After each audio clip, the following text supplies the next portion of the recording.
I've always been pretty artistic, whether it was with my photography to I now manage a tattoo shop where I live, doing, you know, decorating my body with art or whatever. I've always been artistic, and I started this business. It all came with a hat.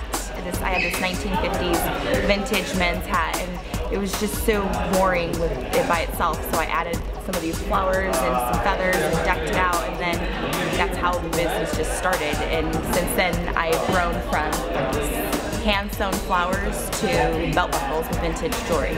My inspiration, I guess, would say history. I love shopping for vintage jewelry and then kind of upcycling it to something a little bit more modern. You know, I look at the jewelry, like some broken earrings, and wonder whose they were, where they came from, who loved them, that gave it to them, who broke their heart, kind of like an I'm sorry gift. You know, I always just want to know all about it, so then I just upcycle it into something more modern and kind of give it like a rebirth. The one thing I want to remember, I want to stay true to my aesthetic, which is I am very passionate about creating one-of-a-kind, handcrafted, made with love accessories that are truly one of a kind. That's what I want to stick to. I have a website, and with PayPal, shop on my website.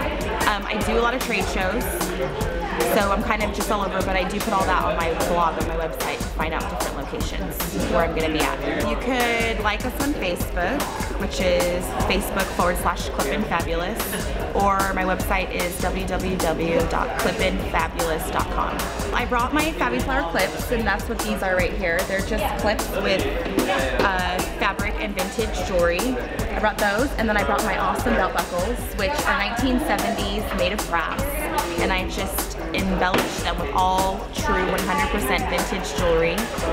And I also brought my fedoras with custom pins, feathers, jewelry, and then of course I brought a bunch of headscarves to, you know, and put the clips on. And that's about it. I want some brooches, some fun brooches.